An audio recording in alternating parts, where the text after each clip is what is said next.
Hi, I'm Karen McTavish, an APQS quilting instructor. We're going to talk about ruler work today.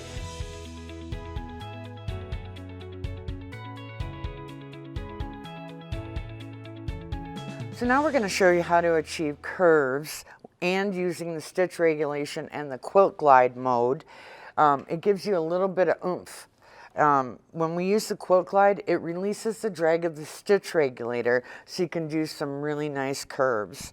So we can either go on this side or we can go on this side. I want a really strong curve, I think.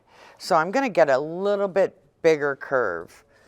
We're going to use this S-shaped curve to create a little bit deeper curves, and I'm going to back this machine up a little, right about there. So I want to put my machine ruler, so I want to put my needle against the ruler at the same spot every time. So my foot is in the corner, but my ruler is going to land a 1/4 inch away. So here's our first curve.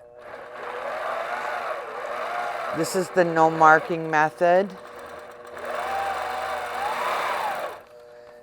Here we go, another one.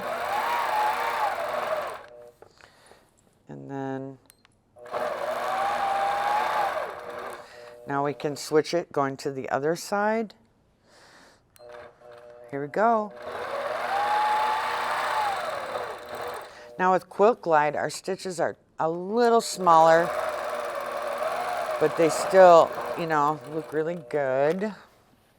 Switch it around. All I'm looking at is this point here, the points of my block.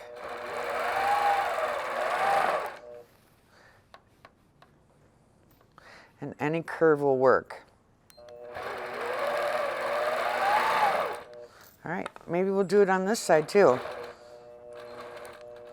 So we'll kind of do,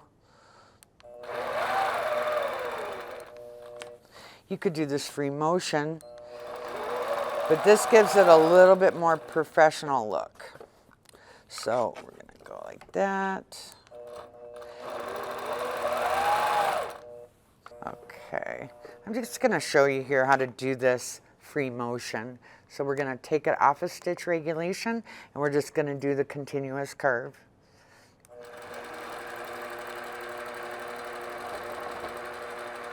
Just to see the difference. All right.